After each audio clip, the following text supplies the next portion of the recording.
Good afternoon, ladies and gentlemen. Thank you so much for tuning in. We have a lot to talk about. I'm going to try to get as much information in here as possible. I have like 45 minutes that I want, about 40 minutes or so, that I want to do for this live stream. Maybe a little less. So I want to get everything in there. First and foremost, it is important to understand that there is no plan. There is no preordained plan. We make our own future in life. And interestingly enough, something pretty cool. Well, I'll save that for a little while. Maybe he saw my video, I don't know, but Anthony Scaramucci followed me on Twitter today. I followed him and I DM'd him. So that should be, and it was, I'm very honored he's following me, and so I can communicate with him. And yeah, I mean, he's always been a very intelligent voice within the Trump administration. I respect him greatly. So we'll see, how that discussion goes. But I do trust that he is an honorable and intelligent human being. But anyway, President Trump, his DOJ needs to act before the Southern District of New York indicts Trump on charges that aren't even violations of the law. Number one, they never had any evidence. The Mueller never had any evidence with Trump. The evidence was purchased by Hillary Clinton. The Steele dossier and CrowdStrike were both outsourced by Hillary Clinton. That's the foundation and the basis of everything. He didn't commit campaign finance violations. Nobody would have cared, number one, if there was like 10 women that he had romantic relationships with. Nobody would have cared. It didn't. If he got away with, the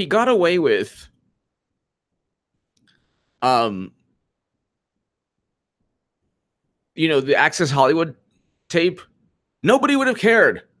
So that in and of itself wouldn't have swung the election. But also the important thing is this.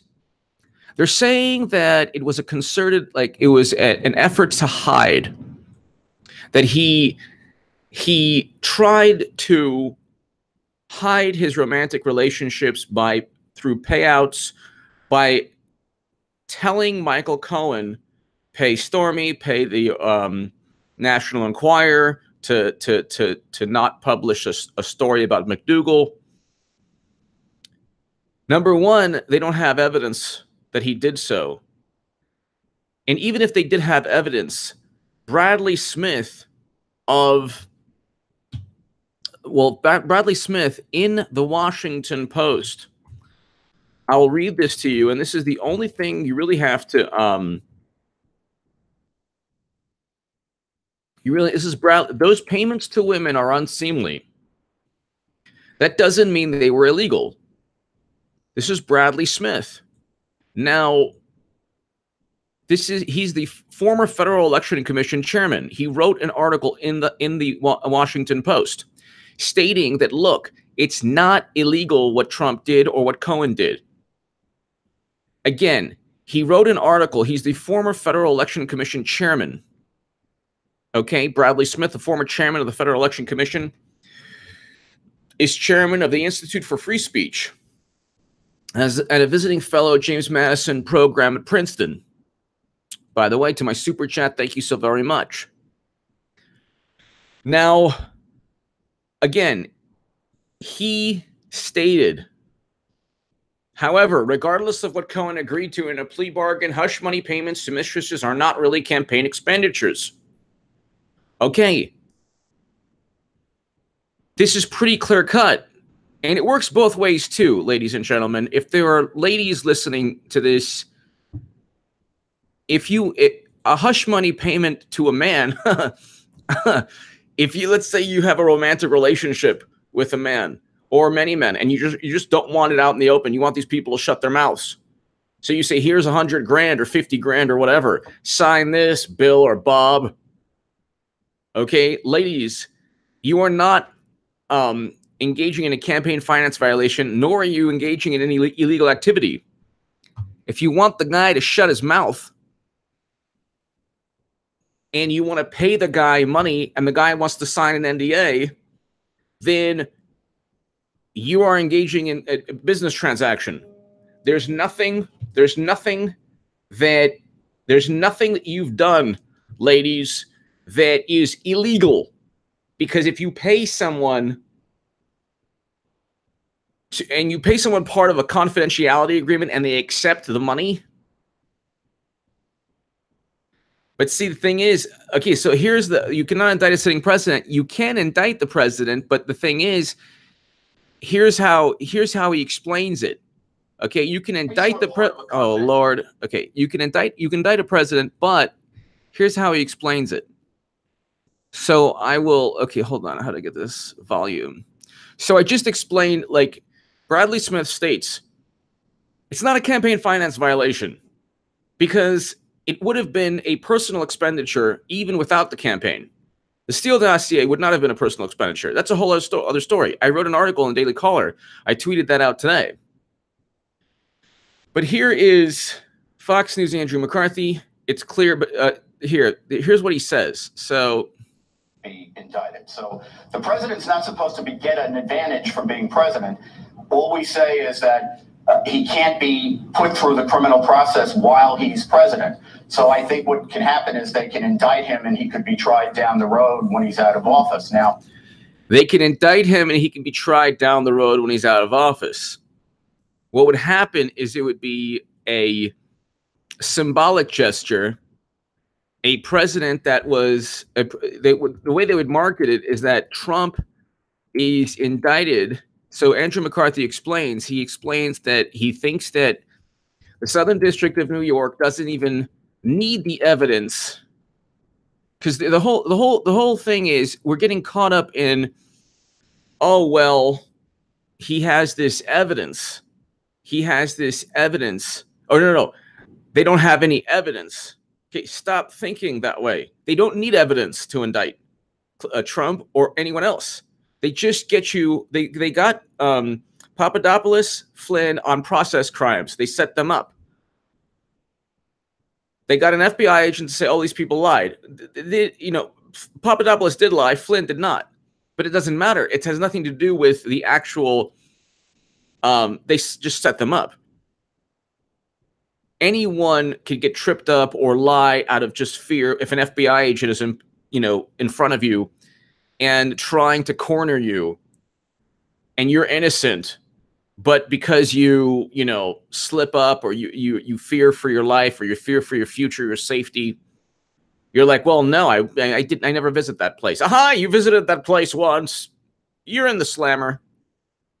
Okay, it's a gotcha type thing. It's kind of like Simon Says. It's like the legal version of Simon Says.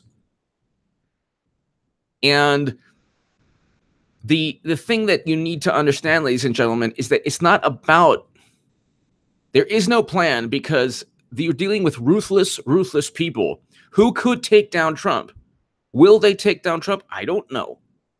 I don't think so. Will they take down Trump? I don't think so. But then again, there's a possibility. There is no plan, because these people are smart.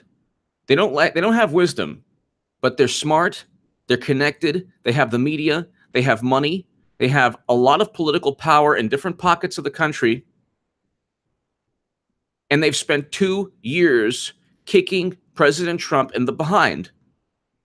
Now, he's yet to fight back. Now, granted, he has to be an adult. He has to, engage in a foreign policy that works. I get that. Peace between North and South Korea is a wonderful thing. I get that. But we are in a situation, ladies and gentlemen, where they could win. Here's Andrew McCarthy again. Just check it out.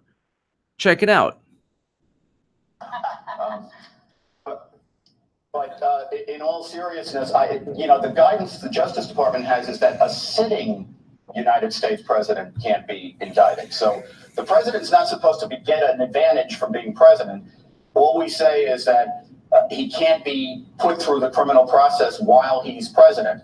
So I think what can happen is they can indict him and he could be tried down the road when he's out of office. Now, there could be real problems about that, particularly if he gets reelected. The statute of limitations on this would have long run by the time he gets out of office. But will he be charged? Are they setting the stage to file charges against him? If you read that sentencing memo, I can't come to any other conclusion. All right, so that's in the description of my last upload.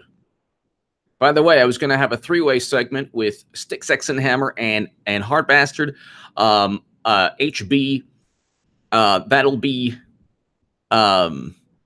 It's postponed, but it'll be postponed and rescheduled. Hopefully for this week. Krillin 876. It's like a cop pulls over on the highway. They can go through your car with a microscope to find a chipped taillight if they want to. Exactly. Or Krillin 876. It's like the movie, I think it was Cannonball Run, where I forgot which movie, where they just take a baton and bash the taillight. Krillin 876. That's the perfect. Krillin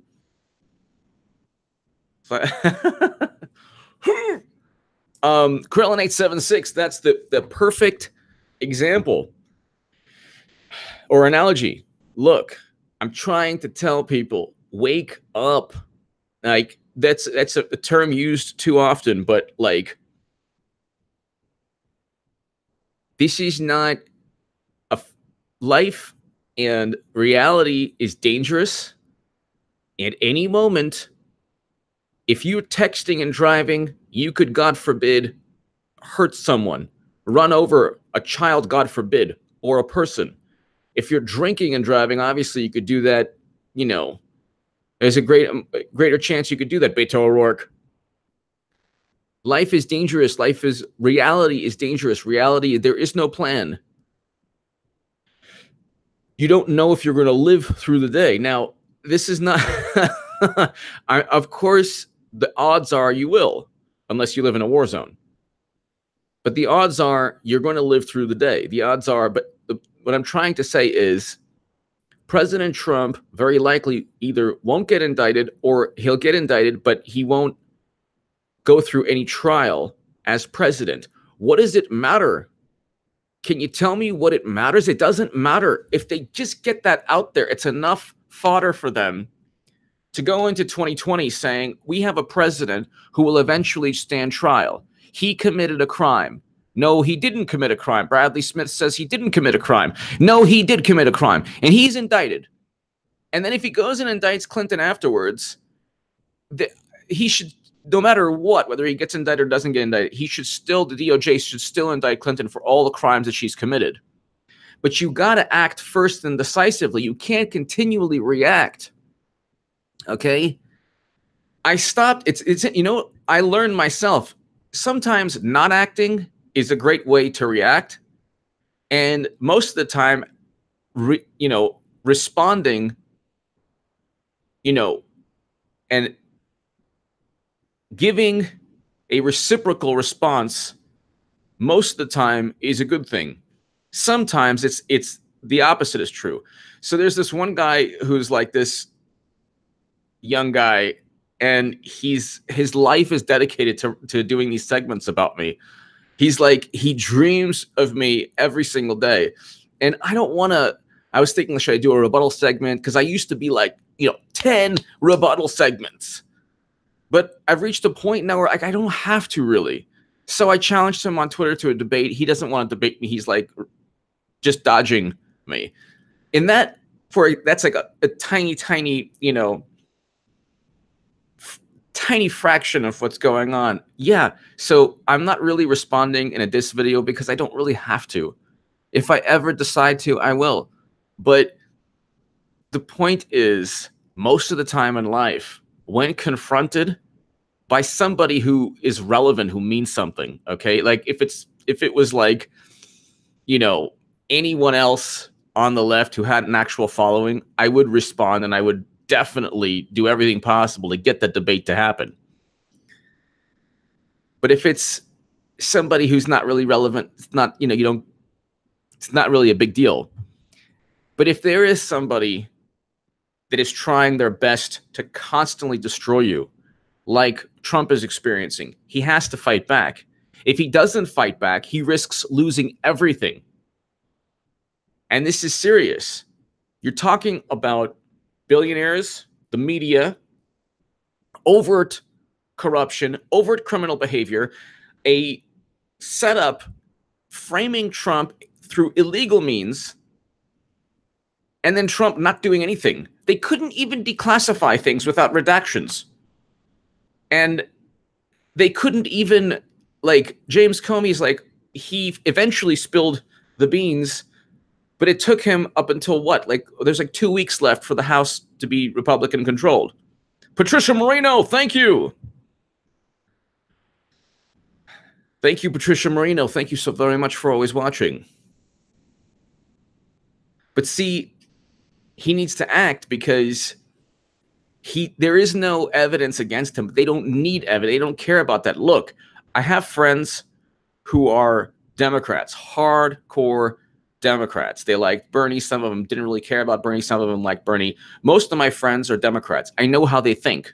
I also know how conservatives think because I was on the left. Now I'm more conservative, more on the right. But the point is, I know how people think. Conservatives have some semblance of shame. Like they have some semblance of fair play. They're not going to just fabricate evidence and then use it for an investigation because they know that it makes no sense. Democrats and liberals will. They don't care. They'll fabricate everything. They don't really have anything they dislike about Trump other than his personality. Because if you look at President Obama is more of a fascist, invading, destroying Libya for the sake of the Libyan people, then leaving and doing nothing. That intervention was more of a fascist endeavor than anything Trump has done. But you can't get the left to see that. Deporting 2.5 million people using ICE, and then suddenly you hear Alexandria Ocasio-Cortez on Twitter every day talking about how she's morally superior to people. Meanwhile, she's supporting Nancy Pelosi. The whole structure is like they're not going to implement Medicare for all or a green economy or abolishing ICE or a $15 minimum wage. They're not going to do that. And you have an apparatus funneling votes into a Democratic Party that has no incentive and no will to implement any of these objectives, these goals, these policy objectives. They're constantly deceiving each other for the same purpose, to elect and to bolster people like Clinton and Pelosi. They're too stupid and too weak to realize that. So when I called that out on the left, I was like this loony, like crazy person. That's why this guy calls me a lunatic all the time, because he's so stuck in the mentality that Clinton is the best choice. She's a better choice than Trump, even though Trump is presiding over a great economy, peace between North and South Korea, going up against an intelligence apparatus that is very dangerous. Then the guy says George Orwell would be a democratic socialist. Most of these democratic socialists in America think that Trump colluded with Russia. So they're buying the same demagoguery, the same groupthink, the newspeak, doublespeak that George Orwell warned us of. Like people on the left, like have zero, just basic knowledge of things. And they speak as if they're like this, like these lofty pseudo-intellectual experts. They have no concept of even the most basic understanding of things. Then they get caught up in semantics. And this guy's like, oh yeah, H.A. Goodman thinks Orwell would be a libertarian. I never said he would be a libertarian. If he would, if I did, it would, yeah, he would probably, I might have said that. I don't know. I don't think I said that. But if I did say that, he would have been an anti-interventionist. Libertarians, progressives, that's where the Bernie Sanders and Trump link takes place. Because this guy was also Oh yeah, how do you go from Bernie to Trump? If you don't want to vote for a neocon, you go from Bernie to Trump, or no, from Rand Paul to Bernie to Trump. You do that by not wanting to vote for anyone that Max Boot votes for.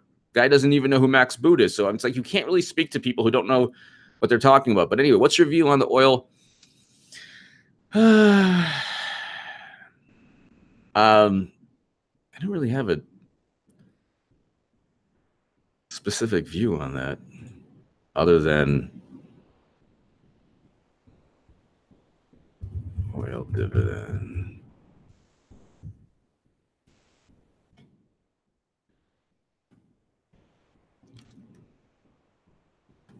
I don't have a specific view on that.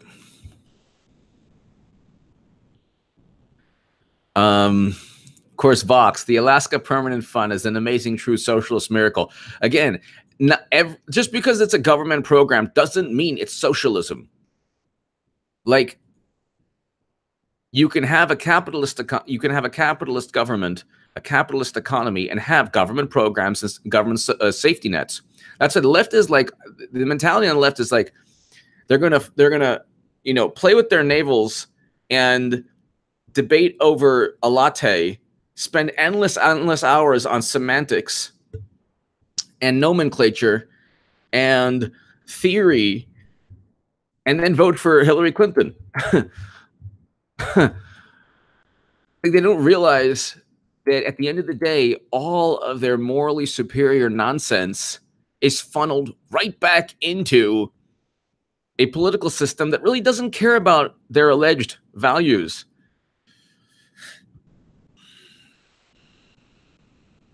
They live off euphemism. Anyway, we can go on forever. The point is this. Oh my chichingness, Trump should have a WWE intro. So you know what? Oh my chichingness, I agree with you, but he needs to act. El Tsuda, thank you. He needs to act. That's the problem. The problem here is that Trump is talk, but he's not acting. He's not acting. He's not doing enough to take the fight to them. All they do constantly is take the fight to Trump. That's all they do. They have the media. Look, he's not going to win the media war. And the media, if you allow the media to constantly, it's like in boxing, if you constantly go to the body all the time, you'll get to the knockout. That's how great boxers. Or you can use the jab like Tyson Fury with Deontay Wilder. Deontay Wilder, one of the hardest punchers in, boxing history. That's what even George Foreman was saying that, okay? But Deontay Wilder doesn't really jab. He just goes for the home run all the time. And Tyson Fury was jabbing him. And so people say that it was a draw. People say Fury won the fight. But the point is this. Trump is Deontay Wilder. The media is Tyson Fury. The media just has to continually jab, go for the body. They don't have to hit the home run. And Trump is like every day talking. Great. Twitter isn't going to do anything.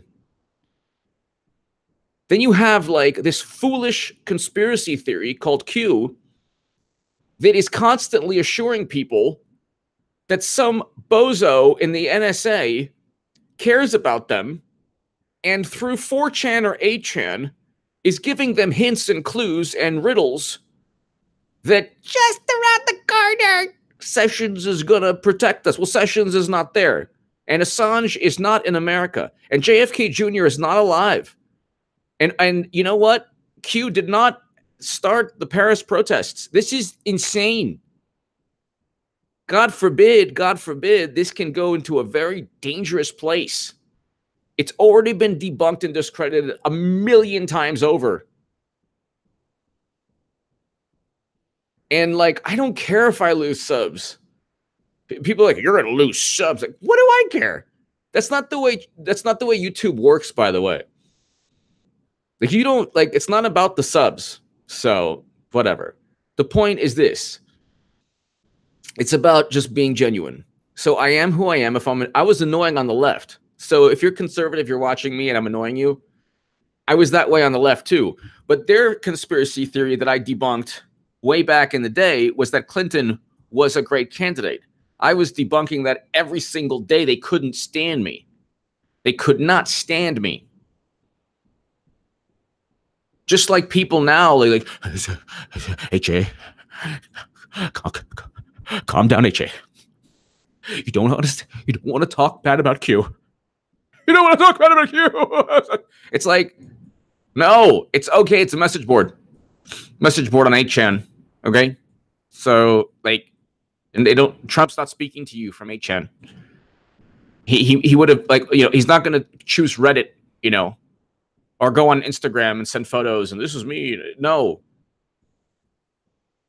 But anyway, the point is, what's my point? The point is, they don't need evidence. Zikavu's 20.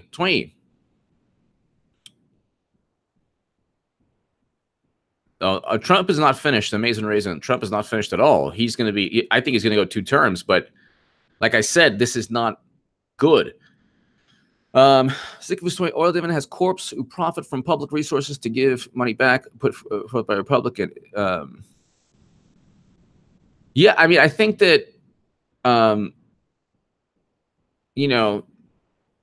think that if the state has the money to do so, and you can give citizens a share of the profits, why not? That's probably a good thing.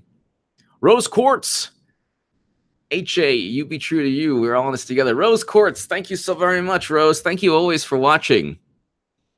Thank you always for watching, Rose. You're absolutely wonderful, and I greatly, greatly appreciate it. Thank you. Thank you.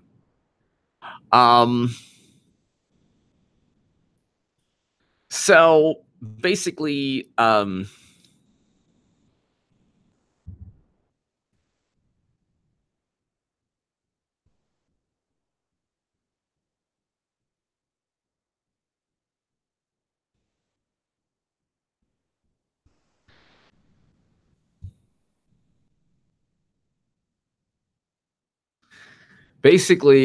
you have a situation where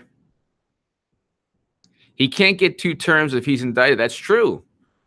Well, I mean, here's the issue. If he indicts Clinton with crimes after he gets indicted, I mean, it's true. You make a great, great point. The Amazing Raisin. If he gets indicted, though, on things that are not, that have no relevance to actual campaign finance violations, he could be able. Thank you, the Red Pill book. Thank you so very much. Greatly appreciated. See, this is the thing. The Clintons have made everything morally relative. So Trump was able to win with the Access Hollywood tape because Bill and Hillary are just so vile. Now, if let's just say theoretically he gets indicted before she gets indicted. If he retaliates, or if his DOJ does what they were supposed to have done 2 years ago, radio plastic, he makes me look like, nothing.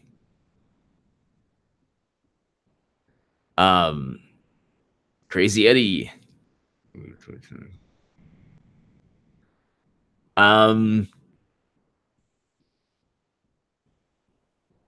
If Trump waits too long,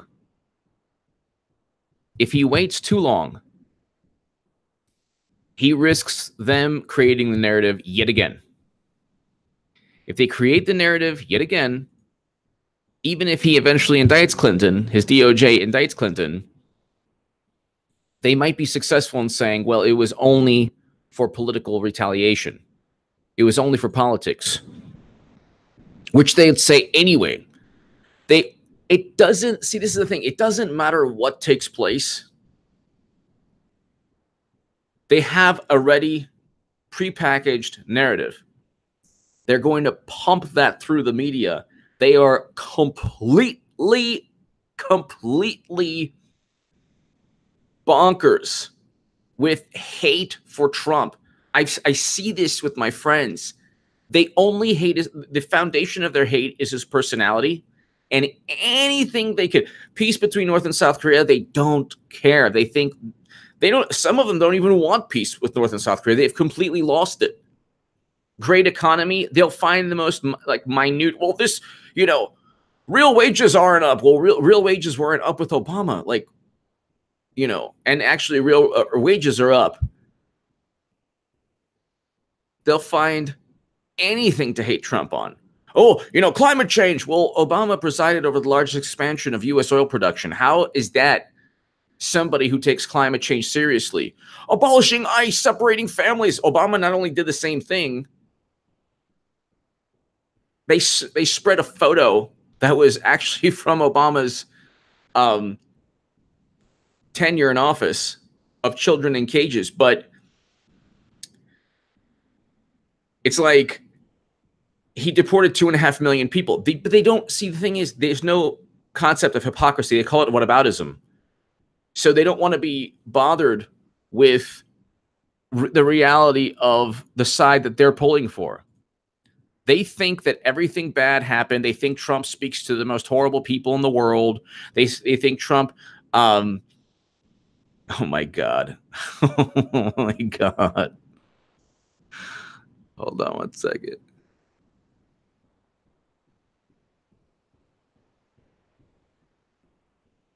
All right. So they think that Trump is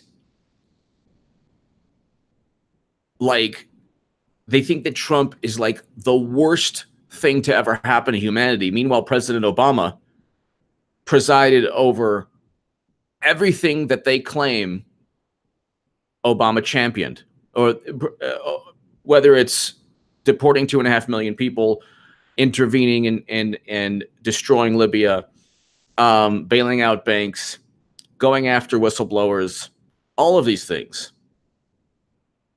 But they don't care. They know that the Steele dossier was purchased by Hillary Clinton. They know that CrowdStrike was outsourced by Hillary Clinton. They know that there's no evidence of Trump Russia. They don't care. If they can call you comrade, if they can say that Trump is not legitimate, they'll do so. They're just holding on to any disgusting thing they can. And they just don't care. They don't care about reality. Ladies and gentlemen, thank you so very much. I am going to take care of something right now. I will be back, but I do appreciate your support. I wanted to definitely get this live stream out, let people know they don't need evidence. Thank you, Dilly Gamer. Thank you. They don't need evidence. They just need to hurt Trump any way they can. That's why President Trump needs to act sooner rather than later. Take the fight to them for once. He spent 2 years on the defensive. Thank you so very much. I will see you very soon.